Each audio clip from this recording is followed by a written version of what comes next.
We talk Trojans each week with Matt Zemek from Trojans Wire. We enjoy the conversation and get updated on USC football and, of course, the Trojans in the midst of spring practice. Matt, how are we doing today?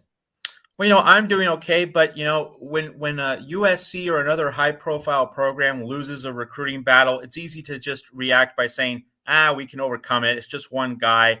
And I don't like playing that card. Like, this was the Josh Conerly recruitment. That was a really big battle. It was a really big deal.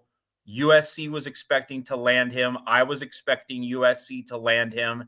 And he slips through Lincoln Riley's fingers and goes up to Eugene. Like, that's a stinging loss. Now, it doesn't mean, it's something USC is never going to recover from or anything hyperbolic like that. But we need to own up to it and just admit, hey, this is a big loss. USC struggled to recruit 5-star offensive linemen. Austin Jackson was the last one. This was supposed to be a restoration as part of a larger renewal project for Lincoln Riley. So it hurts. And, I'm at Trojans Wire. I've been congratulating my colleagues at Ducks Wire. This is a really big deal for them. And it's ridiculous to suddenly pretend when you lose a recruiting ballot, it really doesn't matter. No, actually, it does matter. But USC can overcome it. But the sting of the Josh Conerly loss is very real right now. Yeah, much like last season's recruiting cycle, where the final player on the board, on the top 300 board, was at or near the very top of the board in JT Tuimoloau last year from the Great Northwest. Here we are with Josh Conerly on the offensive side from the Great Northwest in the state of Washington, and arguably the top-rated offensive tackle in the country. And, of course, USC with a proud tradition up front, but the offensive line has not been near standard. And as you mentioned, much of that has to do with development, but a lot of it has to do with just sheer talent acquisition not being what it should be. So obviously, USC is going to have to look for the transfer portal to save them for 2022. Just people might be wondering, well, did Lincoln Riley and offensive line coach Josh Henson blow this recruitment? Did they make some fundamental mistakes? I don't think so. I think we need to shut that talk down. This was just about Conerly making a decision that felt right for him. One thing that USC beat writers have been pointing out recently is that, Clay Helton was selling Los Angeles and its attractiveness to recruits. Lincoln Riley has come in and rebranded USC's social media platforms in terms of focusing on the Heisman trophies, the national championships, the NFL talent. And that's what you should market at USC. So Lincoln Riley's approach has been spot on. And Josh Conerly, in explaining his decision, he said, I just think I can thrive more in Eugene.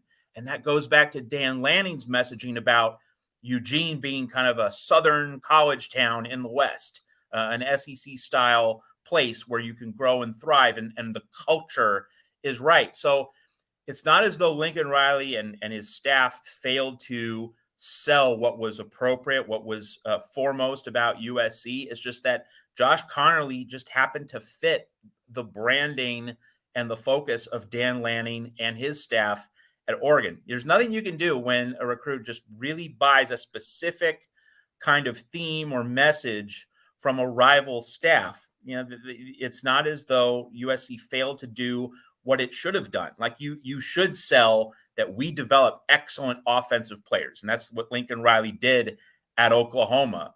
Like, that is his calling card. We develop great offensive talent. And so Josh Conerly, you're going to be at the next great offensive talent at USC. Like, the messaging was right.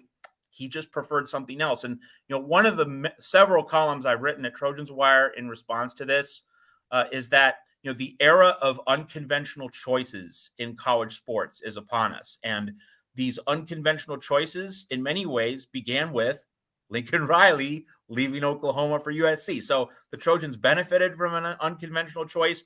Now they get hurt from an unconventional choice, because the conventional choice, as you said, Mark, is to go with the proven coach who won 4 straight Big 12 titles, has 3 college football playoff appearances to his name, instead of the totally unproven head coach who's just entering this, his first season.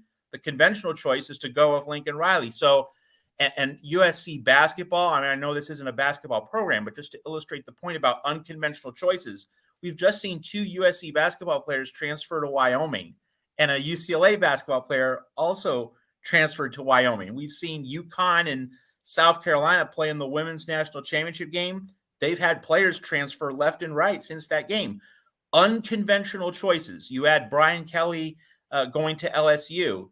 Just we're in a new era, Mark, where the logical choice, the expected choice among coaches, among transfers, among recruits, it just doesn't happen on the same scale. We're seeing people in college sports, both the athletes and the coaches, make very unconventional moves. And, I've been talking about this with a lot of different people, and, the NIL is part of it. The liberalized transfer portal is part of it. But I think also, and not to get overly political here, but the pandemic really has made a lot of Americans rethink their life choices. I think that's a pretty safe statement to make, and it doesn't bend left or right. It's just, this huge life altering event has happened, and it's just made people rethink. And it's not necessarily pointing in any one direction, but people now, I think, have given themselves a lot more permission in whatever they're doing in life, not just sports, to say, is this really what I want to be doing with my life? Is this really how I want to use my time? Is this really how I want to direct my energy? And you're seeing people in various walks of life, various professions say, maybe I should take the road less traveled. Maybe I should do this thing that a few years ago I either never would have considered, or I might not have had the courage or the guts to do. So we are in an era of less conventional choices, and that makes recruiting and transfer portal hunting much more difficult. Now, some will say that the prestige programs like Alabama, like Ohio State, still have the advantage, and to a certain obvious extent they do, because they accumulate depth. That's where they separate themselves from a lot of other programs. But in terms of the individual recruitment, like a Josh Conerly, like a very specific battle, we shouldn't any longer assume that the conventional choice is automatically going to be made the way we might have assumed as much 10 years ago. It's a new era in college sports in terms of the choices people make. And also understanding that most of the people evaluating these decisions are guys like us who know the history of the sport, have lived much of the history of the sport, and therefore we have a certain perspective on what is the better choice versus what a 18-year-old is looking at.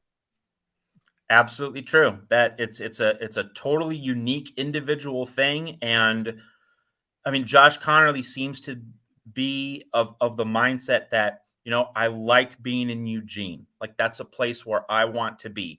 And if he likes being in Eugene, what was Lincoln Riley going to do about that? You can't really defend against that. Now, I mean, if this was Clay Helton still at USC, you'd look at, the fact that he doesn't develop players. He doesn't send high numbers of players to the NFL draft the way Pete Carroll did. And you can say it was just the lack of professionalism. But with Lincoln Riley, he was hitting all the right notes in this recruitment. From everything I've seen, everything I've read, everything I've heard, Conerly just preferred the other destination. He liked the other party that was courting him. So if he wanted to dance with the other girl, like, there's nothing you can do about that. You can't make people love you. It's the decision by the recruit himself. And so again, USC did not fumble the ball here, just in case anyone's wondering about that.